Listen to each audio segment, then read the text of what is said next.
नमस्कार दोस्तों। कोलकाता में जो ट्रेनी डॉक्टर के साथ रेप और मर्डर हुआ उस हवाले से देखते हैं अजय उस्मान सैफी साहब का वीडियो।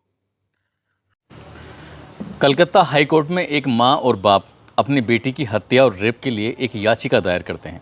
बताते हैं कि साहब पहले हमारे पास फ़ोन पहुंचता है और कहते हैं कि तुम्हारी बेटी की तबीयत ख़राब है, यानी कि वो बीमार है। माँ बाप रोने लगते हैं, परेशान हो जाते हैं और घर में कुछ ऐसी आशंका जाहिर से होने लगी थी जैसे कि कोई बहुत बड़ी अप्रिय घटना हो गई है। वो बार बार ये जानने की कोशिश कर रहे थे, तब बताया जाता है कि तुम्हारी बेटी ने अपनी जीवन लीला समाप्त कर ली है। उन्हें समझ नहीं आ रहा था कि आखिरकार करें तो क्या करें। इसके बाद माँ और बाप सीधा हॉस्पिटल पहुंच जाते हैं। वहाँ जाने के बाद कहते हैं कि हम अपनी बेटी से मिलने के लिए आए हैं, आखिरकार क्या मामला है, क्या माजरा है। तब डॉक्टर लोग या जो भी वहाँ पर मौजूद होते हैं वो उन्हें कहते हैं कि तुम थोड़ी देर आराम करो, बैठो, पानी वानी पियो, उसके बाद में बात करते हैं। इसी तरह से इंतज़ार करते करते 3 घंटे का समय बीत जाता है, लेकिन माँ और बाप की कोई सुध ही नहीं ले रहा था। जो भी आता था बस आना जाना और एक दूसरे से कानों में खुसर फुसर चल रही थी।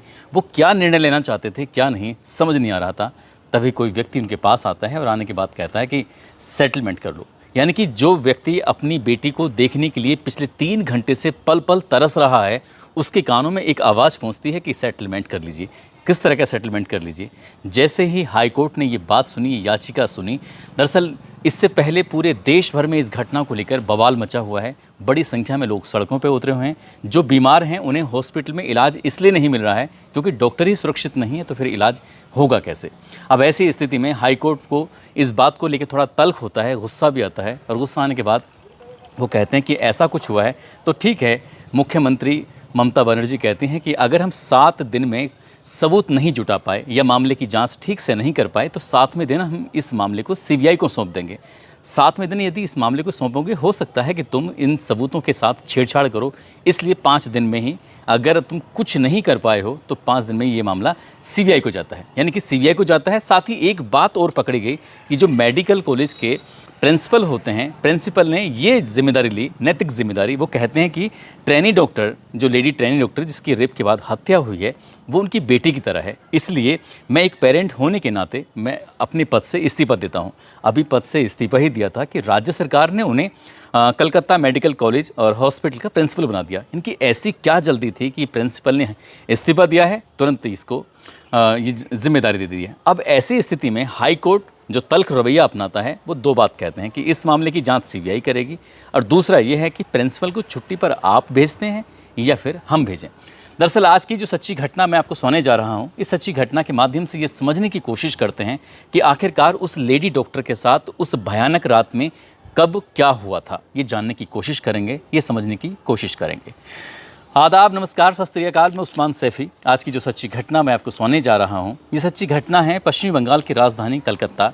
यहाँ 55/B शंभुनाथ पंडित रोड निवासी एक व्यक्ति, जिसका नाम होता है संजय राय। जैसा संजय राय 5 अगस्त 2024 को ये जाता है एक बैठक में शामिल होने के लिए। दरअसल ये पुलिस कल्याण बोर्ड में सिविक वॉलेंटियर के रूप में काम करता है। इसकी बैठक थी 5 अगस्त को, जब निकलता है तो 8 अगस्त को वहाँ से वापस आ जाता है। जैसे वापस आता है, ये बैठक हो रही थी सलुआ में। सलुआ यहाँ से लगभग 140 किलोमीटर दूर पड़ता है कलकत्ता से, जहाँ पर इसका आवास होता है, घर होता है। और ये उस बैठक में शामिल होने के बाद सीधा पहुंच जाता है आरजी कर मेडिकल कॉलेज हॉस्पिटल में। वहाँ जाता है, एक दोपहर का समय था, एक मरीज़ को लेकर। दरअसल उस मरीज़ को भर्ती कराता है और भर्ती कराने के बाद फिर वापस वहाँ से चला आता है। रात 8 बजे, ये 8 अगस्त 2024 की रात लगभग 11 बजे के आसपास का वाक़या है। ये उस मरीज़ को, जिसको दोपहर में अभी एडमिट करा के आया था, उस मरीज़ से मिलने के लिए जाता है। उसका एक्सरे वगैरह या फिर और उसको देखने के लिए कि उसकी तबीयत कैसी है, ठीक है कि नहीं है। दरअसल उसको देख दाख कर, जबकि उसके परिवार के लोग भी मौजूद होते हैं, अब यहाँ से वो वापस चला जाता है। वापस जाता है तो रात के लगभग 1 बज जाता है, और 1 बजे अब वो इस मरीज़ से नहीं बल्कि इसी बिल्डिंग के अंदर किसी दूसरे मरीज़ से मिलने के लिए आता है, उसकी मदद करने के लिए। उससे बातचीत करता है, आज इसका ऑपरेशन होने वाला था, और बातचीत करके यहाँ से निकल जाता है। अब रात के लगभग 1:30 बजे के आसपास यहाँ से हॉस्पिटल से बाहर निकलता है और परिसर में आकर घूमने लगता है।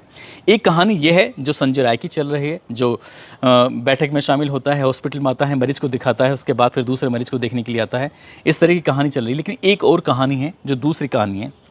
दरअसल आपको ये भी बताते चलें, जो ये संजय राय है वो पुलिस कल्याण बोर्ड का एक सिविक वॉलंटियर भी है और दरअसल एक ऐसी टी शर्ट पहन के घूमता है जिस टी शर्ट पर लिखा है कोलकाता पुलिस।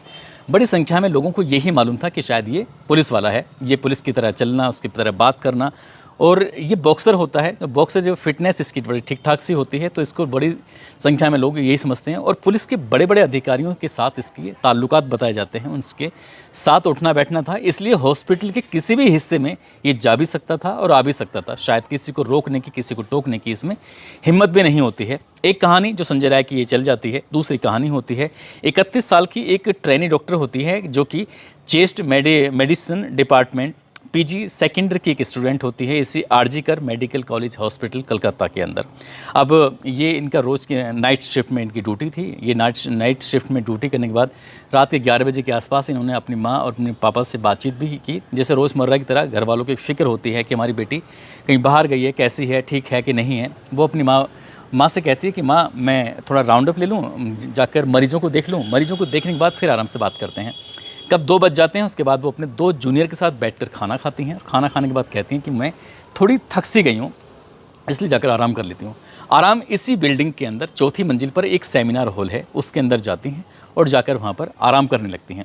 अब ये जाकर अपने लगभग बताया जाता है कि 2 से 3 बजे के बीच का ये वाक़या है, जब जाती हैं उसके अंदर और जाकर आराम करने लगती हैं। उधर जो संजय राव होता है, संजय राव लगभग रात के 3 बजे के आसपास इसी चेस्ट मेडिसिन बिल्डिंग के अंदर प्रवेश करता है। वहाँ जाने के कुछ देर इधर उधर घूमता है और कुछ देर घूमने के बाद सीधा इसके जो सेमिनार हॉल है, उसी सेमिनार हॉल के अंदर जाता हुआ सीसीटीवी कैमरे में कैद हो जाता है। अब ये अंदर तो चला जाता है, लगभग 40 से 45 मिनट के आसपास अंदर रहता है। उसके बाद ये 4:37 पर जो 8 और 9 अगस्त 2024 की रात होती है, यानी कि अब सुबह हो चुकी है, 4:37 के आसपास यहाँ से निकल जाता है, जो कि निकलता हुआ सीसीटीवी कैमरे में कैद हो जाता है। अब तक यहाँ तक बिल्कुल शांति थी, किसी को कोई खबर नहीं, कुछ नहीं पता कि आखिरकार हुआ क्या है। लेकिन जैसे ही दिन निकलता है, सुबह के 6 बजते हैं, तो एक कर्मचारी जो कि सेमिनार हॉल के अंदर जाता है और जाकर देखता है, तो देखते ही उसकी आंखें खुली की खुली रह जाती हैं। दरअसल एक लाश पड़ी हुई है जो कि खून से बहुत बुरी तरह से लथपथ है। जैसे ही उसने लाश को देखा, उसे देखने के बाद चीखने लगता है और चीखता चिल्लाता हुआ उस सेमिनार हॉल से बाहर निकलता है। उसकी चीखों को सुनने के बाद आसपास जो काम कर रहे थे वो भी देखते हैं और उनकी आंखें भी खुली की खुली रह जाती हैं। अब शुरुआत में ये समझ नहीं पा रहे थे कि आखिरकार मामला क्या है, आखिरकार हुआ क्या है। तो इसी बीच में जो डॉक्टरों की टीम भी पहुंच जाती है, जो अधिकारी होते हैं वो भी पहुंच जाते हैं, देखते हैं। तो इस मामले को कहीं ना कहीं शुरुआत में कि मेडिकल कॉलेज की कहीं इमेज ना ख़राब हो जाए, इसे दबाने की कोशिश की जा रही थी। और इसीलिए उन्होंने शायद जो लड़की के यानी कि लेडी डॉक्टर के माता और पिता होते हैं, उनके पास जो सूचना पहुंची थी, तो पहले बताया गया तुम्हारी बेटी बीमार है, उसके बाद बताया गया कि उसने अपनी ज़िंदगी को खुद ख़त्म कर लिया है, समाप्त कर लिया है, और तीसरी बार उसको बताया गया कि आप एक काम करिए, हॉस्पिटल आ जाइए। और 3 घंटे तक उन्हें अपनी बेटी का चेहरा देखने के लिए इंतज़ार करना पड़ता है। और जब उन्होंने अपनी बेटी को पहली बार देखा था तो बेटी की स्थिति अर्धनग्न अवस्था में थी, नीचे के हिस्से में कोई कपड़ा ही नहीं था, और जिस रूप में बेटी पड़ी हुई थी उसे देखकर किसी की भी आँख, कोई भी सिहर जाएगा, परेशान हो जाएगा, सोचने पर मजबूर हो जाएगा। जब माँ बाप ने पहले से ही थोड़ा डरे सहमे थे, रो तो रहे थे, लेकिन अपनी बेटी की उस हालत को देखने के बाद उन पर रहा नहीं जाता। फिर इस जो लाश होती है उसको कब्जे में लेकर पोस्टमार्टम के लिए भेजा जाता है हॉस्पिटल में। अब जब पोस्टमार्टम होता है, उसकी रिपोर्ट जो आती है, तो पता चलता है कि प्राइवेट पार्ट से ब्लड बह रहा है, आँखों से खून बह रहा है, मुंह से भी खून निकल रहा है। अब ऐसी स्थिति में जो आशंकाएं व्यक्त कर रहे थे, आखिरकार किसने किया है, क्या किया है, चेहरे हो या नाखूनों में भी चोट के निशान पाए जाते हैं। पेट और जो लेफ्ट पैर होता है उसमें भी चोट के निशान था। गर्दन की हड्डी टूटी हुई थी, राइट हाथ, सीधे जो हाथ था उसमें चोट लगी हुई थी, होठों पर चोट लगी थी। शरीर का ऐसा कोई हिस्सा नहीं था जहां पर चोट के निशान नहीं थे। आखिरकार किसने किया, क्यों किया, पुलिस के लिए सवालों के बहुत सारे सवाल थे। अब पुलिस ने शुरुआत में इस मामले को कहीं ना कहीं दबाने की कोशिश की थी। यही कारण है कि माँ बाप को मजबूरन याचिका दायर करनी पड़ी और कोर्ट को इस मामले में हस्तक्षेप करना पड़ा। अब इस मामले की पुलिस जब जांच पड़ताल करती है, जांच पड़ताल करने की एक वजह ये भी बन जाती है कि देखते ही देखते ये मामला सोशल मीडिया पर सुर्खियां बटोरने लगता है। अब चाहे टीवी हो, अखबार हो, अब हर जगह प्रिंट मीडिया सहित जहां देखो वहां पर इसी घटना की कि ट्रेनी लेडी डॉक्टर के साथ इतनी अमानवीय घटना की गई है कि निर्भया 2.0 ये दूसरी घटना बिल्कुल वैसी पहली जैसी घटना के रूप में बन जाती है। किसने किया, क्या किया है। जब पुलिस इन सवालों के जवाब तलाशने की कोशिश कर रही थी तो लाश के पास एक ब्लूटूथ मिलता है, और जो ब्लूटूथ मिलता है तो इस हॉल के आसपास जो भी देखे जा रहे थे उन जो देखे गए व्यक्तियों को बुलाया जाता है, और बुलाने के बाद पता चलता है कि इसमें एक ऐसा व्यक्ति है जिसका नाम संजय राय है, जो संजय राय के ब्लूटूथ से वो मैच कर जाता है। अब इस ऐसी स्थिति में संजय राय ने जो कपड़े पहने हुए थे वो कपड़े पहने हुआ था ही नहीं, यानी कि वो बदल चुका था। यहाँ से जो सीधा पहुँचता है एक पुलिस के बैरक में, जाकर वहाँ सो जाता है, आराम करता है। बताया जाता है कि वो शराब का आदी होता है, उस दिन भी शायद उसने शराब पी हुई थी। अब वो वहाँ जाकर आराम करता है, उसकी आंख खुल जाती है, उसे होश आता है कि तूने तो बहुत बड़ा कांड कर दिया है, शायद पकड़ा जाएगा, इसलिए उसने जल्दी जल्दी सबूतों को मिटाना शुरू कर दिया।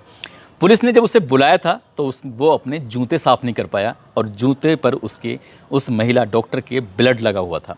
अब जब आशंकाएं व्यक्त की जा रही हैं कि आखिरकार इस 40 से 45 मिनट के अंतराल में हुआ क्या है, तभी ये इस तरह से कुछ कल्पना की जाती हैं कि जैसे प्राइवेट पार्ट से, तो क्योंकि उसे ब्लू फिल्म यानी कि पॉर्न साइट देखने की अब बुरी आदत थी उसकी, मोबाइल में भी और वैसे भी वो अलग अलग वक्त में देखा करता था, लेकिन पॉर्न साइट में भी उन साइटों को देखा करता था, उन पॉर्न को देखा करता था जिसमें बीभत्स तरीके से किसी महिला के साथ कोई गंदा और घिनौना कृत्य किया जाता है। ठीक उसने वैसा ही घिनौना और गंदा कृत्य किया जिसकी वजह से उस लेडी डॉक्टर के प्राइवेट पार्ट से ब्लड बह रहा था, खून बह रहा था, साथ ही उसकी आंखों में और मुंह से खून आने की जो वजह बताई जाती है। जब इस महिला डॉक्टर ने विरोध करने की कोशिश की तो उसका जो चेहरा था, उसका जो सर था, उसने बहुत तेज़ दीवार में मारा।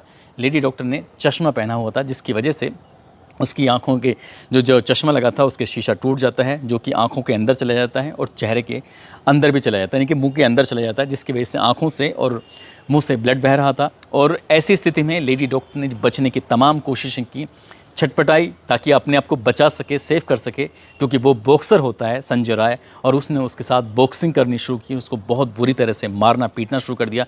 यही कारण था कि उसके चेहरों पर भी चोट लगी, उसके नाखूनों में भी चोट लगती है, उसके पेट में चोट लगती है, उसके लेफ्ट पैर में चोट लगती है, और गर्दन, जैसे उसने लगातार गर्दन को दबा रहा है तो गर्दन की हड्डी टूट जाती है, और राइट हैंड पर भी चोट लग जाती है, होठों पर भी चोट लग जाती है। क्योंकि ये एक रिपोर्ट ये भी चल रही है कि डॉक्टर की मौत हो जाती है, डॉक्टर की मौत होने के बाद उसने फिर से उसके साथ बलात्कार किया था, यानी कि अब वो विरोध करने की स्थिति में नहीं थी। और जब वो अपने मन को संतुष्ट कर लेता है, जब उसके यहाँ से बात चला जाता है, हालांकि शायद उसने सोचा होगा कि शायद वो कभी पकड़ा नहीं जाएगा, लेकिन उसके कानों से निकला हुआ वो ब्लूटूथ, साथ ही उसके जूते पर लगा हुआ वो खून, वो उसे वहाँ तक पहुँचाने में अहम भूमिका निभा सकता है। उसने कभी सोचा नहीं था। जब पुलिस ने इस व्यक्ति के बारे में जांच करने की, पड़ताल करने की कोशिश की, तो पता चलता है कि उसने 4 शादियां की हुई थी। पहली शादी करता है, छोड़ के चली जाती है, दूसरी शादी करता है, छोड़ के चली जाती है, तीसरी शादी में भी बीवी छोड़ के चली जाती है। एक बीवी की इसकी मौत हो जाती है किसी बीमारी के चलते। अब वो बीमारी क्या थी उसके बारे में तो पता नहीं, लेकिन ये बताया जाता है कि जिस तरह से पॉर्न साइट देखा करता था, गंदी फिल्में देखा करता था, गंदी फिल्में देखने के बाद अपनी बीवियों के साथ भी वो ऐसे ही हरकत करता था, इसलिए वो वहाँ से चली जाती हैं। और जब आसपास के लोगों से ये जानने की कोशिश की जाती है तो बताते हैं कि इसके घर से चीखने चिल्लाने की आवाज़ें भी आती थीं, यानी कि अपनी पत्नी के साथ इस तरह से मारपीट भी क्या करता था। और शायद इसीलिए इसकी बहन से रिश्ते ठीक नहीं थे, क्योंकि ये अमानवीय तरीके से हरकतें करता था। अब ये अपनी माँ के साथ रह रहा था और वो बाहर और या चाहे घर में वो ऐसे रहता था जैसे कि कोई पुलिस वाला हो, यानी कि कलकत्ता पुलिस में।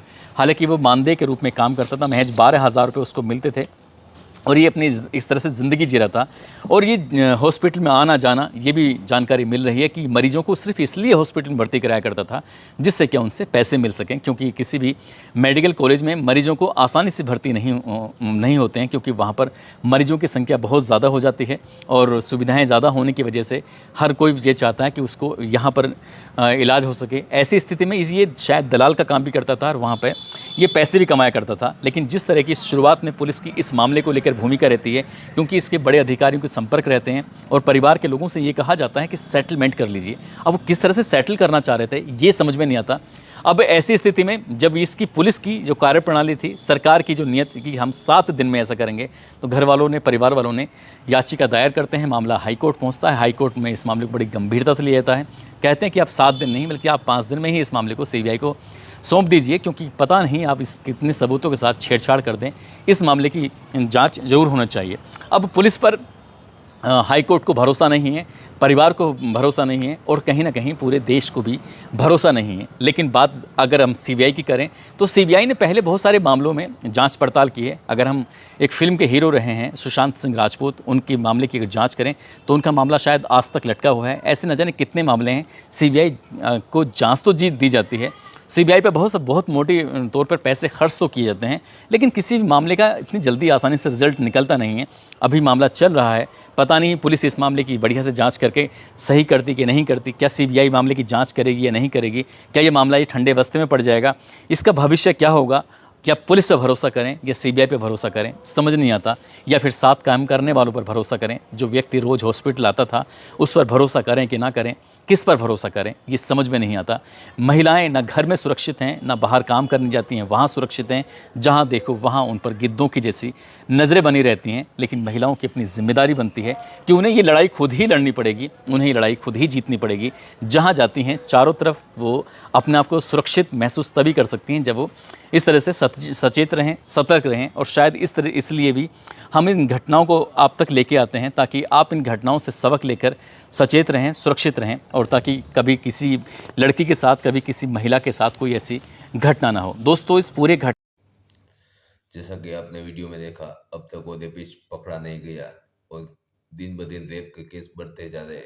तो क्या है इसकी वजह? तो क्या हमारा लॉ एंड ऑर्डर कमजोर है? जो भी विचार आपके वो कमेंट में बताना। धन्यवाद।